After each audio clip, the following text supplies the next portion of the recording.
আসসালামু আলাইকুম বন্ধুরা, সবাই কেমন আছো? তো আজকে আমি করব চিকেন কষা। তো চিকেন কষা করার জন্য আগে আমি কড়াইতে তেল নিয়ে নেব। তেলটাকে ভালো করে গরম করে ওর মধ্যে আমি পেঁয়াজ কুচো দিয়ে দেবো। তো পেঁয়াজ কুচো দিয়ে পেঁয়াজটাকে ভালো করে নেড়েছে লাল লাল করে ভেজে নেব।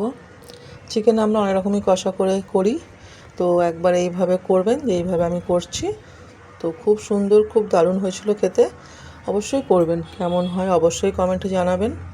আমার ভিডিও ভালো লাগলে সাবস্ক্রাইব করে পাশে থাকবেন, সাপোর্ট করবেন, লাইক কমেন্ট করবেন। আপনাদের সাপোর্ট দরকার, সাপোর্ট ছাড়া আমরা আগে যেতে পারবো না। তো পেঁয়াজটা খুব ভালোভাবে লাল হয়ে গেছে। এবার এতে আমি যে চিকেনটা ধুয়ে রেখেছি সেই চিকেনটা দিয়ে দেবো। চিকেনটাকে দিয়ে খুব ভালোভাবে নেড়ে চেড়ে একটু ভেজে নেব। চিকেনের যে জলটা বেরোবে সেটা আমি ওর মধ্যেই নেড়ে চেড়ে একটু শুকনো শুকনো মতন করে নেব। চিকেনটা দেখুন ভালোভাবে নাড়াচাড়া হালকা একটু ভাজা ভাজা হয়েছে। এবার এর ওপরে আমি একটু কাঁচা পেঁয়াজ দেবো, আলাদা ওপর থেকে কাঁচা পেঁয়াজ দেবো। পেঁয়াজটা দেওয়ার পরেও একটু ভালো করে নেড়ে চেড়ে চিকেনটার সঙ্গে মিক্স করে নেবো। আমি কাঁচা পেঁয়াজটা ভালো করে নেড়ে চেড়ে মিক্স করে নেব। এরপরে আমি দেব নুন আন্দাজ করে স্বাদ মতো নুন দেবেন। নুনটা দিয়েও ভালো করে আমি নাড়িয়ে ছাড়িয়ে ভালো করে আমি কষিয়ে নেব। নুনটা দিয়ে নাড়িয়ে ছাড়িয়ে নিয়ে এরপরে আমি দেব আদা রসুন। 3 চামচ আমি এতে আদা রসুন দেব।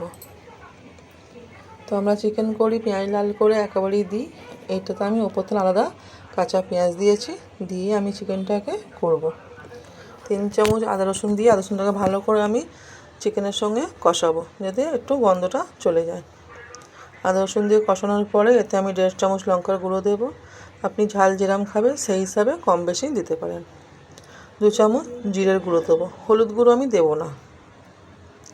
জিরের গুঁড়ো দিয়ে আমি ভালো করে নাড়িয়ে চাড়িয়ে একটু কষাবো।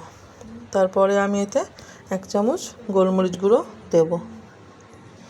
গোলমরিচ গুঁড়ো দিয়ে আবারও আমি ভালো করে কষাবো। কষাতে দেখবেন একটু কালার চেঞ্জ হয়ে যাবে। দেখুন তেল ছেড়ে গেছে, জল নেই, জলটা পুরো শুকিয়ে গেছে। দেখুন কষাতে একটু লাল কালার এসে গেছে। এবার এতে একটু আমি জল দেবো অল্প করে, যাতে মশলার গন্ধটা খুব ভালোভাবে চলে যায়, চিকেনটা ভালোভাবে কষানো হয়। অল্প করে জল দিয়ে ভালো করে কষিয়ে নেবেন। জলটা দেখুন টেনে যাচ্ছে, তেল ছাড়ছে ওপর দিয়ে। চিকেনটা খুব ভালোভাবে আমার কষানো হয়ে যাচ্ছে। চিকেনটা কষানো হয়ে গেলে এতে আমি একটু চিকেন মশলা দেব। আপনার চিকেন মশলা যদি পছন্দ না হয় আপনি নাও দিতে পারেন। আমি একটু চিকেন মশলা দিলাম, দিয়ে ভালো করে নাড়িয়ে চাড়িয়ে নেবো।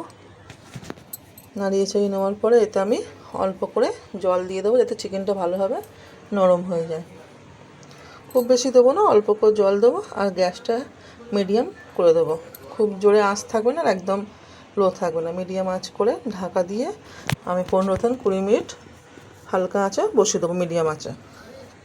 15-20 মিনিট পরে আমি ঢাকাটা নামিয়ে নেবো। দেখুন জলটা পুরো টেনে গেছে, তেল ছেড়ে দিয়েছে। কালারও দেখতে পাচ্ছেন, হলুদ দিইনি তার সত্ত্বেও কালার দেখুন। তবে চিকেনটা আমি খুব ভালোভাবে কষিয়ে নেবো একটুখানি, যেহেতু আগেই কষিয়ে মশলার গন্ধ চলে গেছে। এবার ভালো করে নাড়িয়ে চাড়িয়ে নেবো এখন একটুখানি। তো কেমন লাগলো অবশ্যই জানাবেন, কমেন্ট করবেন। আমার চ্যানেলটাকে সাবস্ক্রাইব করে পাশে থাকবেন, সাপোর্ট করবেন ভালোবাসা দিয়ে। একবার করে দেখবেন কেমন হয় অবশ্যই কমেন্টে জানাবেন। তো সবাই ভালো থাকবেন, সুস্থ থাকবেন। আজকের জন্য টাটা। আবার একটা নতুন ভিডিও আনার চেষ্টা করব।